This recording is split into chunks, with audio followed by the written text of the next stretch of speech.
Yun, isang magandang hapon ulit. Ngayon ay 1 PM o 1:10 PM. Kanina, after namin mag-asawa ay maghatiran, no? Maghatiran sa trabaho ay dumiretso na ako dito, 2 oras na biyahe galing doon sa lugar ng aking asawa papunta dito sa akin pinagpapastoran na simbahan. So 2 hours yung aking biyahe sa pagmumotor. Kasi pag Thursday na, walay na kami mag-asawa. May iwanan siya doon sa lugar nila sa sa ibang bayan. Kasi doon ang trabaho niya. Ako naman dito. Uwi na ako dito sa pinagpapastoran kong simbahan. Thursday, Friday, Saturday, Sunday. Hanggang Sunday na ako dito. Bukas pa ng gabi, uwi ng aking asawa. Friday night. So, ganun yung setup namin. Tapos, Sunday, balik na naman kami doon. Sama naman ako sa kanya doon hanggang Thursday naman ulit ako doon. So, ganun yung setup namin. Isa yun sa sakripisyo na dapat nating siguro pagdaanan at masabi dito sa vlog na someday isa ito sa mga sakripisyong pinagdaanan namin, ako personally, para marating yung pangarap nating tagumpay. Ito, maraming pagtitiis, maraming kailangan isakripisyo din pansamantala para mag-gain yung pangarap natin. So ngayong hapon ay after ko kumain kanina, pagdating ko 2 hours yung biyahe, nagsaing ako, kumain, then naligo. Ngayon naman ulit dito naman ulit ako sa aking online business. Kailangan ko ulit maaga process naman ng order. Kailangan ko naman maaga trabaho ulit sa aking online business. Hindi naman siya sobrang matrabaho, pero kailangan mo siyang gawin araw-araw dahil araw-araw may pumapasok na orders at kailangan natin yon i-process, proseso o bayaran kay supplier para ma-deliver sa customer. Kasi pag hindi natin ginagawa yung duty natin bilang seller, naapektuhan yung kredibilidad ng company kasi nagagalit syempre yung mga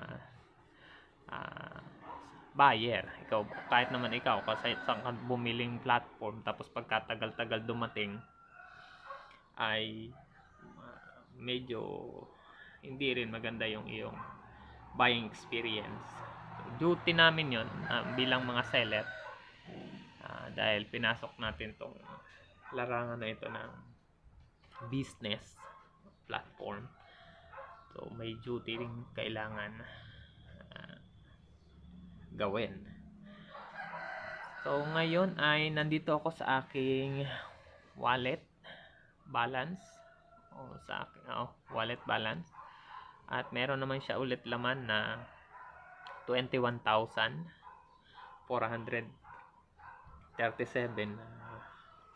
gagamitin ko ulit pang process ng orders kasi marami pa akong mga pendings. So kailangan ko ulit ito gamitin, i-check yung mga pendings kung ilan at kung ilan yung planong i-pick up. So meron akong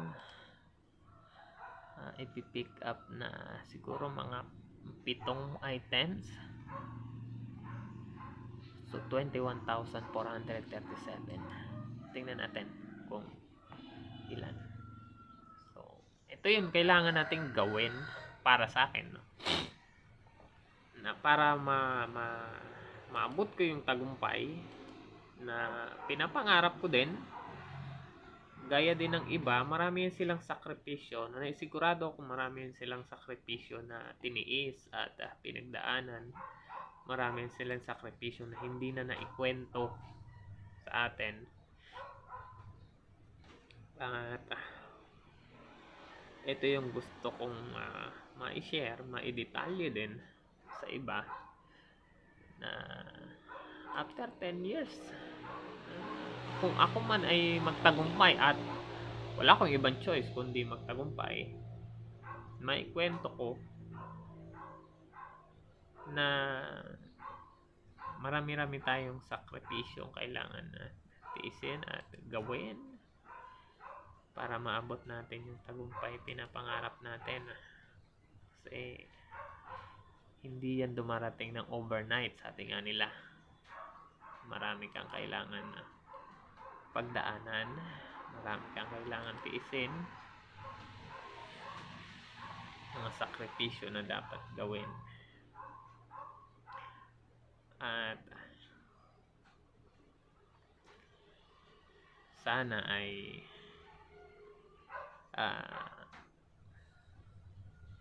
mapanood ito ng marami, no? Ma-inspire din yung iba para naman magbago yung kalagayan ng ating sitwasyon. So, sa ngayon ay meron tayong target maabot at nawa itong taon na ito ay ma-hit natin yung target na yun. At i-update ko kayo kung na-hit namin yung target namin bilang mag-asawa ngayon sa business na kitain. At pag yun ay nagtuloy-tuloy, magandang break yon para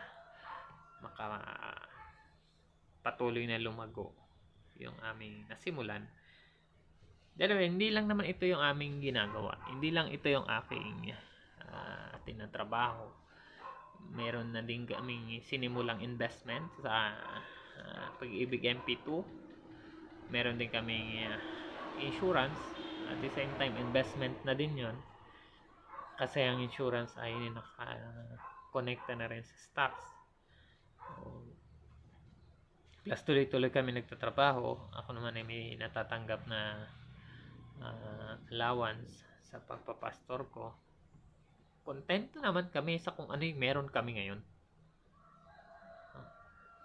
Pero meron din kaming pangarap na gustong marating, gustong maabot. Dahil kung sa amin lang yung kinikita namin sapat, sobra pa. Pero sa gusto naming mga taong matulungan din, maging blessing din kami sa iba, hindi sapat. So kaya kailangan namin trabahuhin yung aming pangarap na yan para din makapagbigay din ng tulong sa iba. So hindi lang yung tulong na mag-aabot ka ng pera. So mas beyond that, no?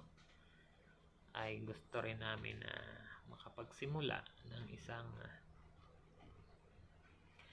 business na makakatulong sa ibang tao, makakapagbigay ng trabaho at makakapagbigay ng kagaanan sa mga ibang tao. Kaya nangangarap din kami at sinasabayan namin ng trabaho at tiis, sakripisyo bilang mag-asawa, ilang araw na magkahiwalay. Pero kailangan namin yung gawin. Hindi yan madali dahil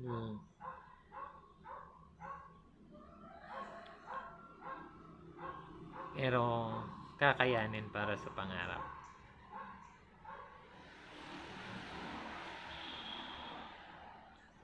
Pipick up ako ng orders. Okay. So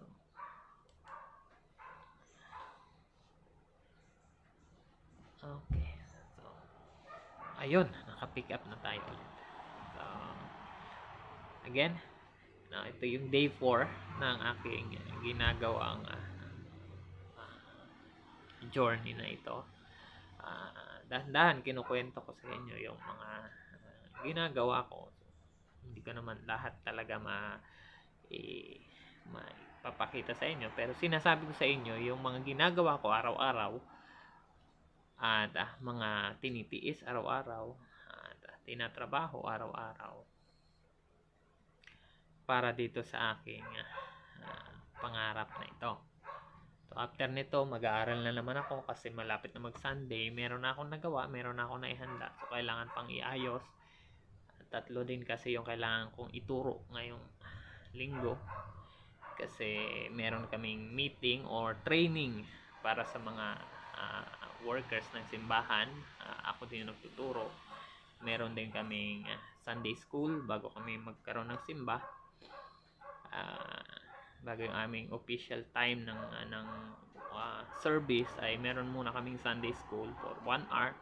Ako din yung magtuturo doon plus yung aking ipipreach. So tatlo. Marami din yung aking kailangan na gawin. Kaya kailangan ng time management. Kasi yung tagumpay para sa akin hindi lang yung magkaroon ako ng maraming pera. Kung hindi, makita ko rin na yung aking mga tinuturuan, yung aking mga pinagpapastulan ay umunlad o lumago din yung kanilang pamumuhay. So, para sa akin, tagumpay yun. Meron akong amount na ganito, certain amount na gusto kong makita sa aking bank account. Meron akong negosyo na tuloy-tuloy na kumikita, nakakapagbigay ng oportunidad para sa iba, nakakatulong sa kanilang kapagbigay din ng trabaho sa iba at nakakatulong sa pamilya. May mga pinagpapastulan na umunlad yung kanilang kalagayan sa buhay. That's success para sa akin. Hindi naman kailangan success ay magaya mo si ganitong tao, magaya mo si ganong tao, makuha mo yung ganong kayaman. Kailangan lang natin maging matagumpay sa mga larangan na pinili natin at matagumpay sa ating mga gustong mga mangyari sa buhay. Dahil at the end of the day naman, lahat ng naman ating na-acquire sa mundo ay iiwan din natin. At maganda lang, meron tayong mga taong na-inspire at natulungan at dahil doon magpapatuloy yung ating pangarap. So, that's success for me. Kung mababaw man yung definition ko ng success para sa iba, then okay lang. Kasi iba-iba naman ang bawat tao. Iba-iba ng gusto niyang marating. Hindi naman na pag sinabing success maging mayaman agad. Maging mayaman lahat. Kasi kung gusto mo maging pinakamagaling na doktor sa buong Pilipinas o sa buong mundo, iba naman yan. Magsasucess siya doon. Magtatagumpay siya doon sa pagiging, sa pangarap niya na yun. So, hindi yun sa para pagyaman. Kung gusto mo maging pinakamagaling na lawyer sa buong Pilipinas para ipagtanggol yung mga naapi, so, magsasucess doon. Depende sa larangan na pinili mo. Para sa akin, depende sa larawan na pinili mo ang magde-define ng success. So, kung ikaw ay pumili ng isang larangan, hindi mo naman kailangan maging kagaya ng isa kung hindi naman kayo parehas ng gustong gawin. So, mahalaga magtagumpay kayo doon sa mga pangarap niyo sa buhay. Yun ang definition ko ng success. At gusto ko makita yon balang araw after 10 years kung nagawa ko ba yun. So, sa ngayon, yun na lang muna. After nito, mag-aaral ulit. Update ko na lang kayo ulit. Thank you. At samahan niyo ulit ako sa araw-araw ng aking ginagawa na ito. Thank you.